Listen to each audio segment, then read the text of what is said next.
Assalamu alaikum brothers and sisters, welcome back to the Sapiens Thoughts video series where we're discussing nihilism, consumerism and the Islamic antidote to both. Now in this episode we're going to look at the direct link between the ideas promoted by the Enlightenment philosophers and nihilism. So why is it, the question we're going to be addressing is, why does godlessness lead to nihilism? Why is it the case that when you deny God, whatever worldview you may come up with or follow, but one which denies a creator, why does that entail that you would inevitably end up in or with nihilism?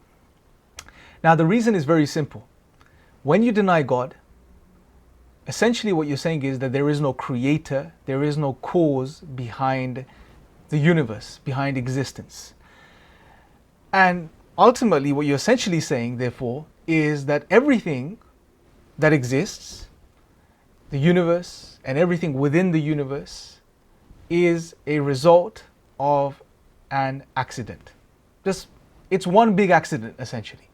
The universe and everything that exists is one big accident. Because there is no God, there is no cause, there is no creator behind all of this. Now if this is the case, if everything is one big accident, that means you and me, us included, are also just accidents. Everything is an accident. And accidents, especially from a godless perspective, accidents don't have a purpose, an objective. Accidents just happen. It's like when you spill milk, well, it's just spilled milk. Obviously from an Islamic perspective, we believe everything has a reason behind it. However, from a godless perspective, it's just an accident. It means nothing. Now, if you mean nothing, and everything around you means nothing, that means everything about your existence, your life, means nothing. There is no meaning behind anything. So, ultimately, you have ended up with nihilism. This is nihilism. Everything is meaningless. Life is meaningless. Your existence is meaningless. There is no purpose. There is no rhyme or reason behind your existence. Now, understanding this, guys, let's look at this idea that was proposed by the Enlightenment philosophers and thinkers, that of progress, worldly progress. Our objective is to create a worldly paradise. Now this is a very interesting proposition, because on one end this leads to nihilism because you're turning away from God, and we've seen how that can lead to nihilism. But on the other end, it also acts as a patch, a temporary fix for that nihilism, because although you've proposed an idea which takes people away from God, but the idea itself is giving human beings a purpose, a goal, which is to create a worldly paradise. So it's a very interesting proposition. And therefore it sort of patched that problem that people would inevitably fall into. And as the centuries and decades went by and people became more and more godless, more and more atheistic in their thinking, in what they followed, the more they experienced nihilism. So the problem of nihilism didn't go away, although it was patched by the Enlightenment thinkers. It was still there, but the more people moved away from God, and as we mentioned, the Enlightenment thinkers weren't necessarily atheists. They believed in natural theology. They believed in a cause, a creator out there, that created everything and ordered everything. However, didn't follow, weren't the traditional theists, if you like. But as the decades went by, people became more and more atheistic, and as they became more and more atheistic, the more they fell more and more into nihilism. So, understanding this, we need to now move on and really sort of analyze nihilism. We need to really understand what is nihilism. Now let's go by, a dictionary definition to start off with. If you look at Oxford, they state that the belief that life has no meaning or purpose and that religious and moral principles have no value. This is a sort of general definition. If we were to really sort of summarize this and condense this down, we can say nihilism means the absence of meaning. There is no meaning behind anything. Now, Donald A. Crosby, in his book Spectra of the Absurd, which is a phenomenal book on the topic of nihilism, he breaks down nihilism into 5 distinct categories. They are moral nihilism, epistemological nihilism, cosmic nihilism, existential nihilism, and political nihilism. I want to focus on the first 4. Political nihilism isn't really relevant to our discussion here, but if we look at the first 4, moral nihilism, and just to give you a bit of context to this, moral nihilism is referring to the point that there is no objectivity behind morals. There is no truth behind morals. Epistemological nihilism is that there is there are no quote unquote absolute truths or facts. There is no such thing. So it's linked to moral nihilism as well to a degree, and you'll notice all of these categories do link to one another in some way, but they have their distinct understanding too. So epistemological nihilism is that there is no what you call truth, or there are no facts. It's all sort of subjective and up to the individual as to determine as to what they believe is true, what they believe is a fact. Then you have cosmic nihilism, which is the understanding that there is no intelligibility behind our cosmos, our universe. You know, that it's that the universe and nature is indifferent to us humans. There is no rhyme or reason, no order behind our universe itself. And existential nihilism is more specifically focused on the idea that life itself is meaningless, that there is no meaning or purpose behind our existence. Now, these are the sort of different categories of nihilism. But what's very interesting is if you really think about them, you realize that not only are they linked to one another, but they all ultimately lead to a type of existential nihilism. That essentially, life itself is meaningless. And life, and our conscious life, that we can think about the world, the cosmos, morals, ethics, we are ethical beings, you know, everything is meaningless. So it all boils down to this meaninglessness. Everything is completely and utterly meaningless. Now, why is this a problem? One may ask. Well, you know, fine. There is no meaning behind our existence. There's no meaning behind anything. Morals, ethics, the cosmos, whatever. There's no meaning behind all of these things. Why is this a problem? Someone may ask this question. Well, essentially, as human beings, we are meaning-driven creatures. We seek meaning behind everything. We see everything through the lens of meaning. Think about it for a second. When you wake up in the morning and you get out of bed, say at 9 a.m., Monday to Friday, it's for a reason. There is a purpose behind it. There's meaning behind you getting out of bed at 9 a.m. When you get to bed at 10 p.m. at night, there's a meaning behind that. There's a reason behind that. There is a purpose behind that. And everything you do in between, from waking up to going to sleep, you do for a reason, a purpose, a meaning. Our lives are ordered via meaning. Not only this, when we look at the world around us, when we try to understand the world around us, we ascribe meaning to the world. We ascribe meaning to the things around us. We want to get to the bottom of, you know, things, understanding things, the meaning behind things. That's what scientists do all the time. Seeking the meaning behind things, the purpose of things. Not only this, when we make things as human beings, when we produce things as human beings, which is natural to human beings, we do this, we've been doing this forever. We make things and design things with purpose, for a reason, things that have a meaning. So we are meaning-driven creatures. We can't escape this. And therefore it's natural that we would apply the same thinking to ourselves. Well, what is the meaning of my existence? What is the meaning of my life? What is the ultimate purpose to my life? This is a fundamental question. And not only is this an extremely important question for human beings, one we can't run away from or escape, but it's a question that if unanswered adequately leads to a lot of despair, a lot of anxiety, a lot of pain, existential angst, as it was referred to by the existentialist philosophers.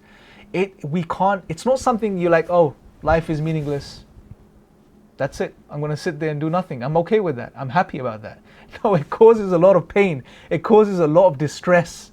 And if you're someone that's experienced this, you'll know I'm someone that's personally experienced this.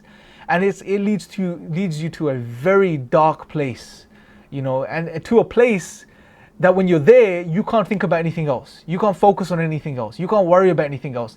Everything else in life that we assume to be what life is all about normally becomes trivial, pointless.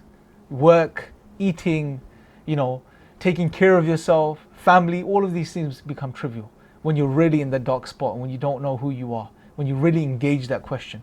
So it's a fundamental question, and it is a big problem. Nihilism is a huge, huge, huge problem. Now, how has modernity tried to deal with nihilism? This is another thing we need to look at. Now, there's a couple of things that I'm going to mention here, but this is not an exhaustive list by any stretch. However, these are some of the key ways that modernity has tried to deal with nihilism, which is a rampant problem. I would even call it the Achilles heel of modernity. Nihilism is the Achilles heel of modernity.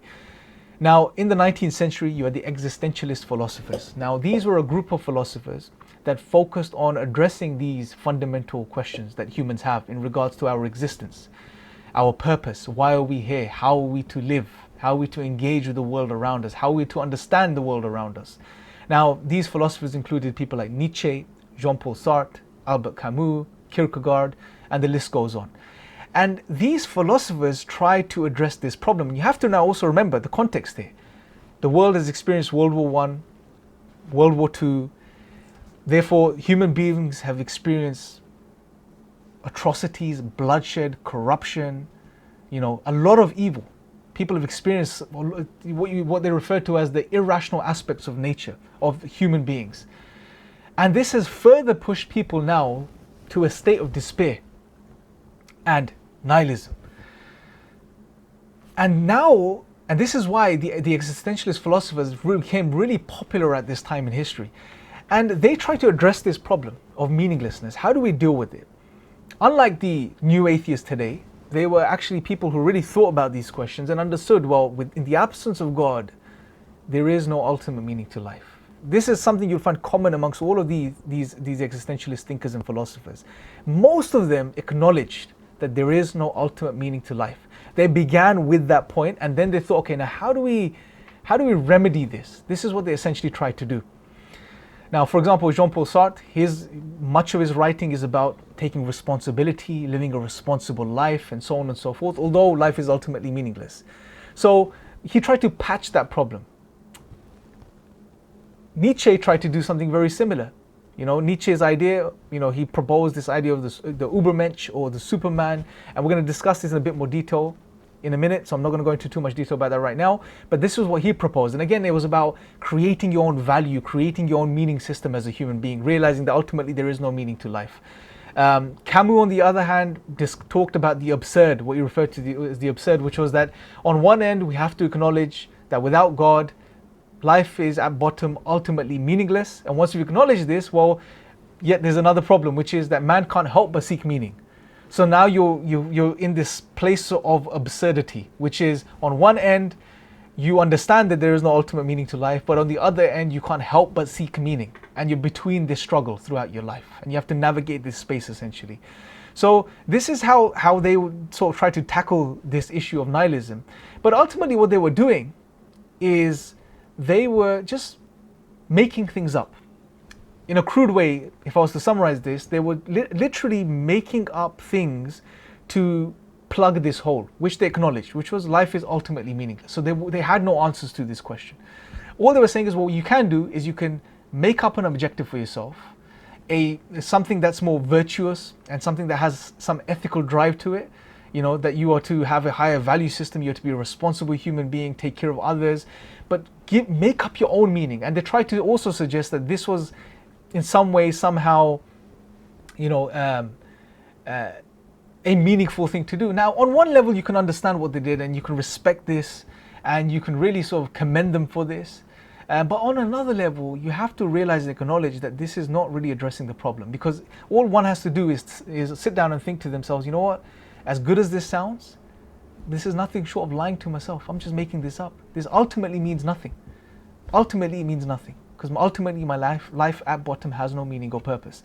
So that was one way they tried to address, modernity has tried to address nihilism. More recently, we've had other philosophies, worldviews, ways of looking at life, you can say, such as hedonism, which is the idea, just go do whatever you want, the YOLO mentality. Enjoy yourself, have fun, go out there, express yourself, fulfill your desires, just enjoy yourself. And that is the meaning of life. And people have engaged in this, and people are engaging in this to many different levels today. However, this is not solving the problem, because we see time and again people that have a lot of wealth, have a lot of disposable income, money. They go and they buy loads of expensive things, go enjoy themselves, fulfill their desires to the max. However, they still are not satisfied and truly happy on a deep level. There's still something missing. How many times do we hear of actors committing suicide? Or really rich and affluent people suffering from depression and anxiety. Time and again, we see these stories over and over again. Another way is consumerism. And we're going to go into a lot more detail here with consumerism later on in this video series. But consumerism is another way which human beings have tried to deal with the problem of nihilism. Well, life is meaningless. maybe I'm going to find meaning through material possessions. I go buy more things, it gives meaning to my life.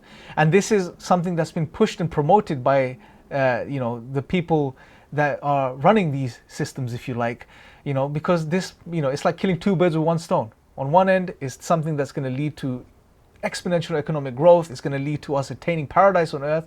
And at the same time, it may just, if it helps fill a void of a human being, of emptiness and meaninglessness, then so be it, The other way is different types of escapism. Drugs is a very common thing, alcohol abuse, and more recently with the youth, gaming.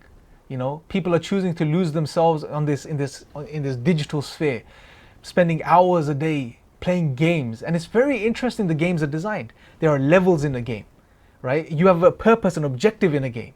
Your character has an objective. You have to overcome and conquer each level and move on to the next level.